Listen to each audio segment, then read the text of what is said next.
नमस्कार। मेरा देश मेरी संस्कृति।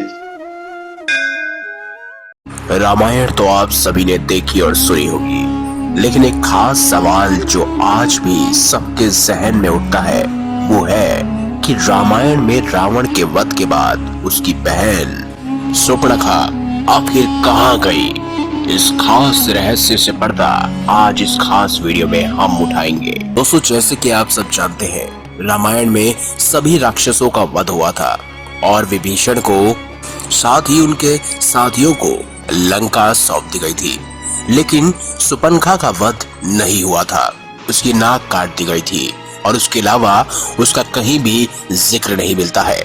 वो इंसिडेंट तो आप सभी को पता ही होगा, जब शूर्पणखा राम की तरफ आकर्षित होकर उसके पास आती है और उससे कहती है कि वह उससे प्रेम करने लगी है, लेकिन राम मना कर देता है क्योंकि उसने पहले से ही सीता से विवाह कर रखा होता है।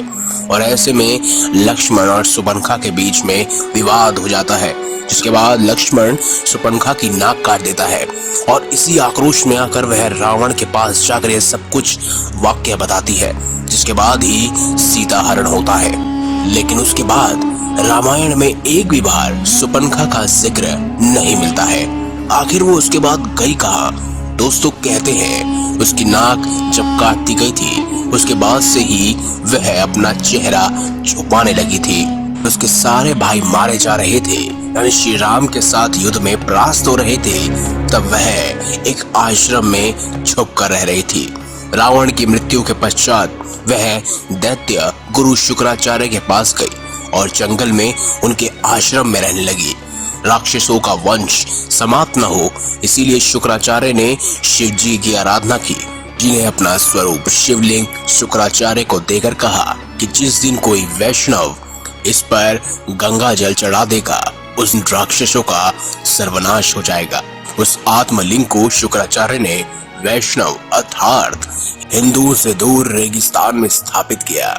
जी हाँ, जिसे आप मक्का मदीना भी कहते हैं। शूर्पणखा जो उस समय चेहरा ढककर रहती थी, उसे एक परंपरा के रूप में उसके बच्चों ने उसे पूरा निभाया और आज भी उस परंपरा की संवाहक महिलाएं चेहरा ढक के रहती हैं।